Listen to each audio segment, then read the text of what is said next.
ராகுல் கட்சியை ஒரு ஒரு அமௌண்ட்டுக்கு ஏதாவது பேரம் பேசி கொடுத்துட்டு வெளிநாட்டில் செட்டில் ஆக போகிறாருன்ற மாதிரி ஒரு தகவல் இருக்குது. நம்ம ஜெயிக்க முடியல அப்படிங்கும்போது என்னென்னா அடுத்த வர்ற எலெக்ஷன்லேயும் ஜெயிப்பாங்களான்னு தெரியல.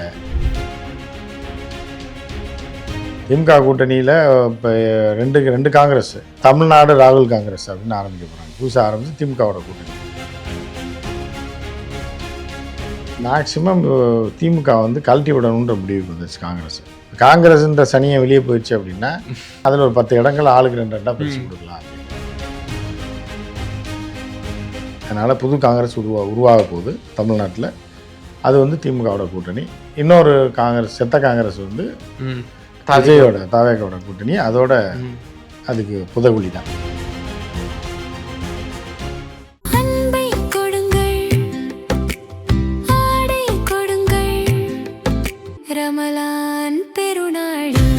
Super Saravana stores.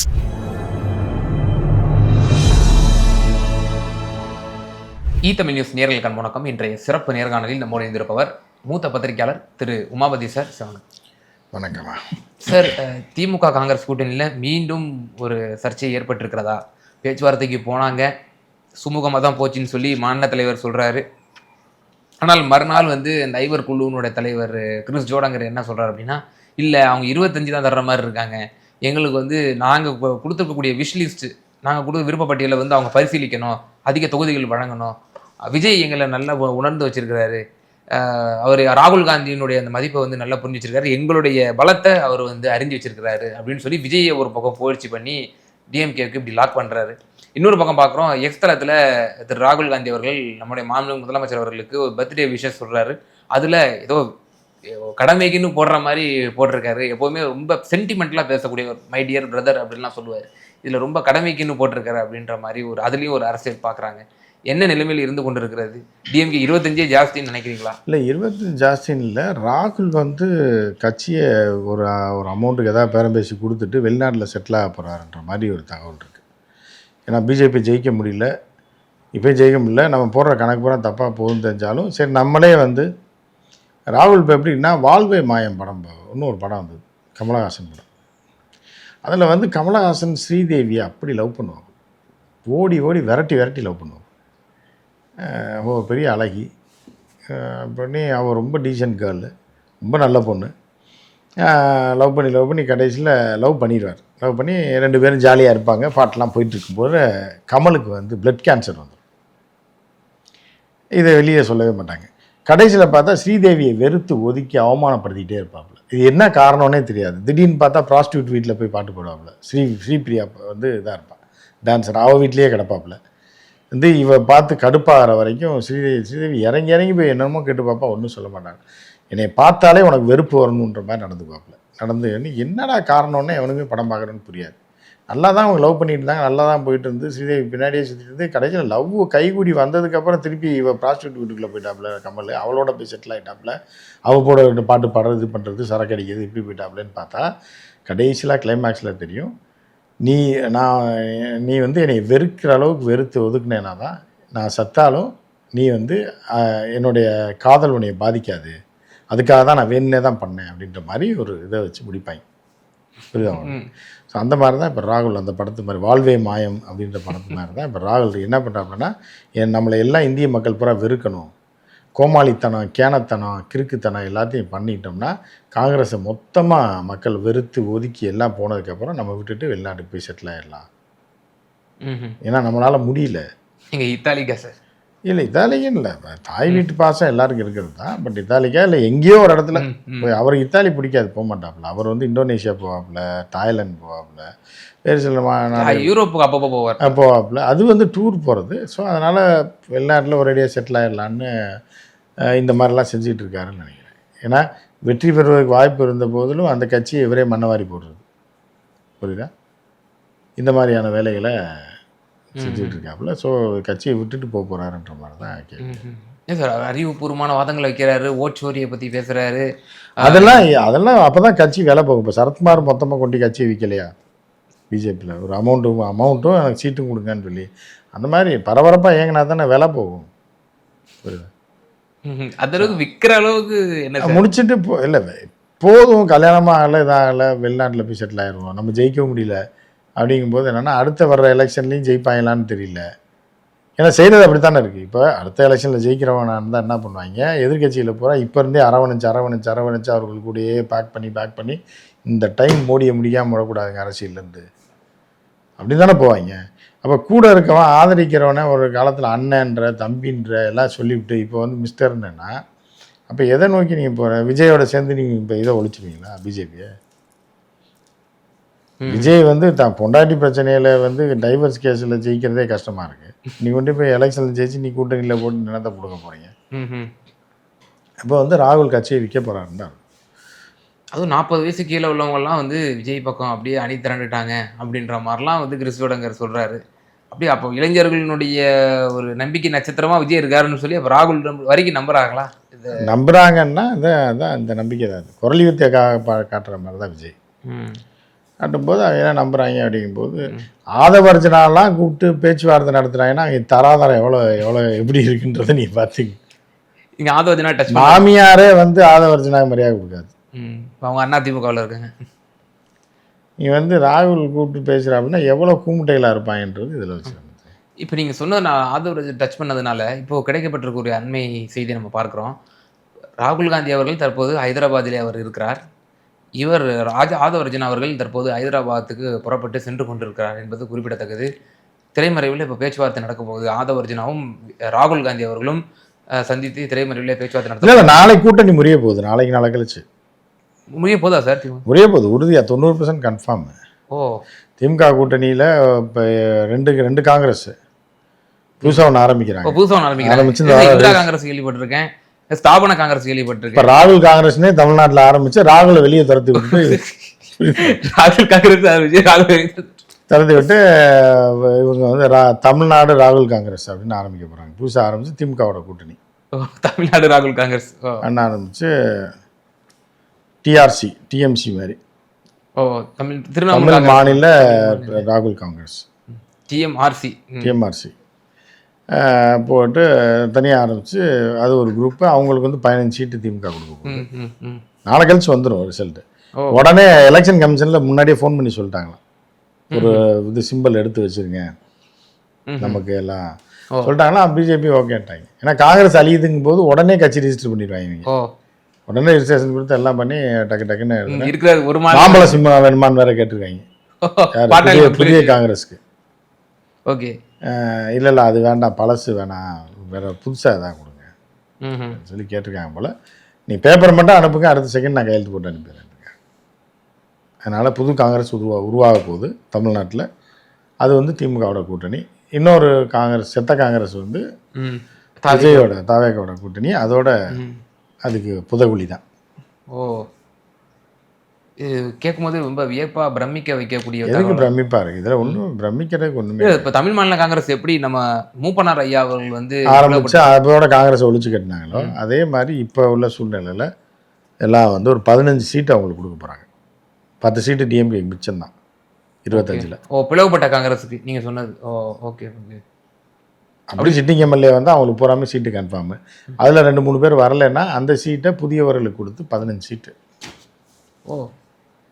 முடிச்சு அது பெரிய அளவில் ஒரு மாற்றங்களை கொண்டு வரும். ஆனால் இப்போ வரைக்குமே அன்பில் மகேஷ் அமைச்சர் என்ன சொல்கிறாரு, இந்த சர்ச்சைகள்லாம் வந்து ஒரே ஒரு ஃபோன் காலில் ராகுல் காந்தி அவர்களும் ஸ்டாலின் அவர்களும் தீர்த்துருவாங்க, நீங்கள் வந்து பெரிய இதுவாக இஷ்யூவாக எடுத்துக்காதீங்க இதை அப்படின்ற மாதிரி. அன்பில் அந்த கட்டத்தை தாண்டி போய்கிட்டு இருக்குன்றேன் நான். 90% தாண்டி போயிடுச்சு. அதனால் மேக்சிமம் திமுக வந்து கழட்டி விடணுன்ற முடிவுக்கு வந்துச்சு காங்கிரஸ். அதுக்கு வேறு சில காரணங்கள் இருக்குது, நான் அப்புறம் சொல்கிறேன். காங்கிரஸ் முக்து பாரத்னு பிஜேபி தொடர்ந்து சொல்லிட்டு இருப்பாங்க. பிரதமர் மோடி சொல்லிட்டு இருப்பாரு பேரசைட் காங்கிரஸ், தொங்கு சதை ஒட்டு உண்ணி காங்கிரஸ் அப்படின்னு சொல்லிட்டு இருப்பாரு. பிஜேபி தான் ரொம்ப அழிக்க முயற்சி பண்ணுதுன்னு நம்ம வந்து நினச்சிட்டு இருக்கோம். ஒட்டுண்ணி எப்போவுமே ஒட்டுண்ணியாக தான் இருக்குமே தவிர அது மெயின் உண்ணியாக ஆகாது. காங்கிரஸ் எங்கே போதோ ஒட்டுண்ணியாக இருந்து அவனை அழிச்சு விடும் அப்படின்றது பீகாரில் நடந்தது கண் முன்னாடி பார்த்தோம். தமிழ்நாட்டில் அதே தான் பண்ண போகிறோம். திமுகவை காலி பண்ண அப்படி அந்த அளவுக்கு வந்து தன் சொந்த சகோதரரை காலி பண்ணணும்னு ராகுல் காந்தி நினைப்பாரா சார்? இந்த நினைச்சு மிஸ்டர்ன்ட்டார்ல, நீங்கள் அண்ணன்னு கூப்பிடுறீங்க உங்கள் அண்ணனை, திடீர்னு மிஸ்டர் அப்படின்னு என்ன அர்த்தம்? இப்போ உங்களுக்கு மண்டையில் ஏதோ ஏறிடுச்சுன்னு அர்த்தம். போட்டு பழக்க வேண்டியதான் ம் அப்படின்றது தான் அதோட சமிக்கை.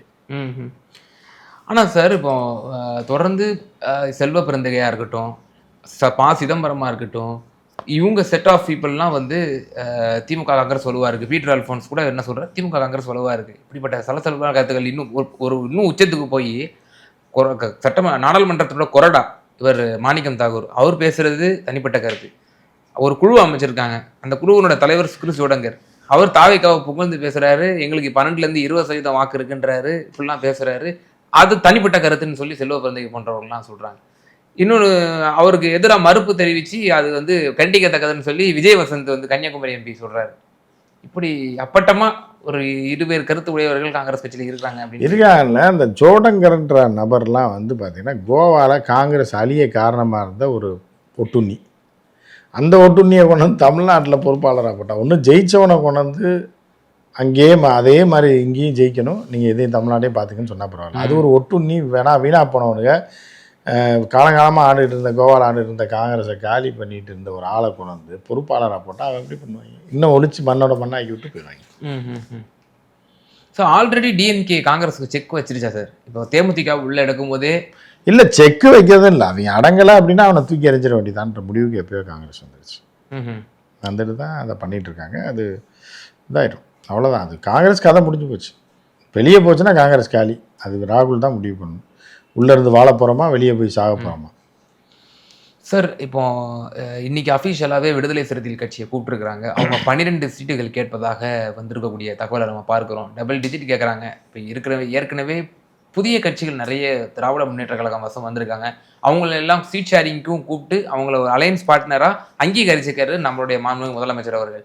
இப்போ இருக்கக்கூடிய இடங்கள்லேயே வந்து ரொம்ப கஷ்டமாக இருக்குது கொடுக்குறதில்ல. தேமுதிக இவ்வளோ கொடுப்பாங்க, ராஜ்யசபானா சீட்டு குறைப்பாங்களா, விசிகாவுக்கு அவங்களோட பங்களிப்பு வட தமிழகத்தில் ஜாஸ்தி, அவங்க ஒரு ஃபோர்ஸாக இருக்காங்க, அவங்களுக்கு இப்போ நிச்சயமாக அதிகமாக கேட்பாங்க, கடந்த நாடாளுமன்ற தேர்தலில் அவங்களுக்கு கம்மியாக கொடுத்துட்டோம் அப்படின்னு பல பஞ்சாயத்து இருக்குல்ல சார். இந்த சீட் ஷேரிங்கில் பெரிய பஞ்சாயத்து வரும் அப்படின்றாங்களே சார், நீங்கள் அடிப்பாங்க? பெரிய பஞ்சாயத்துலாம் வராது, கூட கேட்குறது அவரோட உரிமை. 8 கொடுத்தவங்களும் 12 கேட்பாங்க, ஒரு 10 முடிப்பாங்க, அவ்வளோதான். அப்படின்னு அரே இது எப்போவுமே இருக்க முடியாதுல்ல. அதெல்லாம் மாற்றங்கள் வரதான் செய்ய முன்ன. காங்கிரஸ்ன்ற சனியை வெளியே போயிடுச்சு அப்படின்னா அதில் அவங்க சொல்கிறது, நம்ம சொல்லலை, வந்து வெளியே போயிடுச்சுன்னா அதில் ஒரு 10 இடங்கள் ஆளுக்கு 2 பிரித்து கொடுக்கலாம் அப்படின்ற மாதிரி. இல்லை, நாங்கள் வந்து இக்கட்டான சூழ்நிலையெல்லாம் வந்து உங்களுக்கு நாங்கள் விட்டு கொடுத்தோம், இப்போ நீங்கள் எங்களுக்கு கொடுக்க வேண்டிய நிர்பந்தத்தில் இருக்கீங்கன்னு சொல்லி நேற்று கிறிஸ்தோடங்கர் பேட்டி கொடுக்குறோம். கிறிஸ்தோடங்கர்லாம் கணக்கிலே கிடையாது. யாருன்னே அவன் மூஞ்சியே அவனுக்கு தெரியாது, புரியுதா? ஆனால் அதெல்லாம் யாரும் கணக்கே பண்ண முடியாது. அது என்ன சார் நிர்பந்தமான சூழ்நிலைக்கு திமுகவுக்கு காங்கிரஸ் விட்டு கொடுத்துச்சு அப்படின்றாங்க. எந்த நிர்பந்தமான அது தெரில, ஏதோ கனவு கண்டா நான் கஞ்சா எழுதிட்டு அப்படின்ற மாதிரி அப்புறம் சொல்லலை. நான் சில பேர் கஞ்சா எழுதிட்டு படுத்துருப்பாங்க அந்த இதில், இந்த கிராமத்தில் எல்லாம் பார்த்தீங்கன்னா ஆலமரத்தடியில் படுத்துப்பான், அப்படியே அவனுக்கு ஏதோ ஒன்று ஓடிக்கிட்டு இருக்கும். ஊரில் போனாலும் ஒரு வேலையாக போயிட்டு இருப்பான், இவன் ஒரு பக்கமாக யோசிச்சுக்கிட்டு இருப்பான். அந்த மாதிரி சொல்கிறேன். அந்த மாதிரி சில பேருக்கு அந்த மாதிரியான கனவுகள்லாம் வரும், ஏதோ இது பண்ணுற மாதிரி. அதாவது ஒரு பழமொழி சொல்லலாம் அந்த காலத்தில், கழுதை கனா கண்டுச்சான் கந்தலும் கதை கழுமான், புரியுதா உங்களுக்கு? கழுதை தூக்கத்தில் கனவு வந்து அதுக்கு என்ன வரும்? பங்களா, வீடு, காரு, ஃப்ளைட்டு இப்படியா வரப்போகுது. அதுக்கு வந்து நல்லா நம்ம சாப்பிட்றது கந்தலை தான் சாப்பிடும். கந்த துணி, இது கதை அது இதுன்னு பிஞ்சு போனது, இதைத்தான் அது செவுத்துல ஓட்டிருக்க போஸ்டரு, பிஞ்சு போன பேப்பர், இதைத்தான் திங்கும். அது கனவுல என்ன வரும்? ராஜ உணவு நம்ம கிடைக்குதுன்னா அது கனவுல கந்தலும் கதை கலம் தான் வரும். அதனால தான் கழுதை கனா கண்டுச்சா கந்தலும் கதை கலமான்னு, கழுதை கனவுல அதுதான் வரும். ஸோ அந்த மாதிரி தான் இருக்குது. அந்த மாதிரி தான் நீங்கள் இதை பார்க்கணும். நான் உதாரணத்துக்கு தான் சொல்கிறேன், யாரையும் கழுதைன்னு சொல்கிறேன்னு நீங்கள் நினச்சிக்கிறாங்க. அதே மாதிரி அது ஒரு உதாரணம் அப்படி இருக்குது. 25 சீட்டு இப்போ இவங்களுக்கு பல்காக கொடுக்குறோம். இப்போ ஒருவேளை இவங்க போயிட்டாங்க அப்படின்னா மற்ற 25 மிச்சம் தானே. 15 வந்து திமுக காங்கிரஸ், புதிய காங்கிரஸ் கொடுப்பாங்க. மீதி 10 சீட்டு ஆளுக்கு 2 தேமுதிக அவங்க வச்சுக்க ஆளுக்கு பிரிச்சு கொடுத்தாங்க. காங்கிரஸ் ஒரு கேட்டலிஸ்ட் ஃபோர்ஸாக இருக்குது. மைனாரிட்டிஸ், செக்யூலர், அதெல்லாம் மைனாரிட்டிலாம் இப்போ காங்கிரஸ் ஒரு புடுங்கலைன்றது எல்லாருக்குமே தெரியும். காங்கிரஸ் வந்து பேசத்தான் இஷ்யூ, அதை விட திமுக தான் பாதுகாப்பானதுன்னு மைனாரிட்டி. போலரைசேஷனுக்கு காங்கிரஸ் உதவுது அப்படின்ற ஒரு கான்செப்ட் சொல்லப்படுது இல்லை? மைனாரிட்டிஸ், செக்யூலர், தலித் ஓட்டுகள் இவங்கெல்லாம் வந்து அதெல்லாம் ஆல் இந்தியா அளவில் அதில் ஒன்றுமே காங்கிரஸ் தான் ஜெயிச்சிருக்கணும்ல, அப்புறம் ஏன் ஜெயிக்கலை? சும்மா பழைய கதை சொல்கிறது, அந்த காலத்து கதையை சொல்கிறது. சார் இறுதியான ஒரே ஒரு கேள்வி சார். இப்போ தேமுதிக ஒரு பக்கம் அவங்களுக்கும் ஃபைனலைஸ் ஆகலை. விசிக முதன்முறையாக இன்னைக்கு தான் கூப்பிட்டுருக்குறாங்க. இன்னும் பல கட்சிகள், மக்கள் நீதி மையம், தமிமுன் அன்சாரி, இப்போ புதுசாக சில கட்சிகளும் இப்போ அவங்களுக்கும் ஷேரிங் கொடுக்க வேண்டியது இருக்குது. டிஎம்கே தங்களுடைய சீட்டை வந்து குறைப்பதற்கான சான்சஸ் இருக்கா? கூட்டணி கட்சிகளுக்கு குறைச்சா தான் கொடுக்க முடியும். 10-15 சீட் கம்மியாக, போன டைம் விட ஒரு 15-20 சீட் கம்மியாக தான் நிற்பாங்க. காங்கிரஸ் வெளியே போயிடுச்சுன்னா ஓரளவுக்கு பேலன்ஸ் ஆகும், அதிக இடங்களில் நிற்பாங்க. கடந்த முறை இருந்த மாதிரியே உதயசூரியனில் தாராளமாக நிற்கலான்றீங்க. அந்த மாதிரி வரும். நிச்சயமா சார். சமகால அரசியல் சூழ்நிலை குறித்து ரொம்ப தெளிவாக எங்கள் நேயர்களுக்கு பகிர்ந்தீங்க. ரொம்ப நன்றி. நன்றி.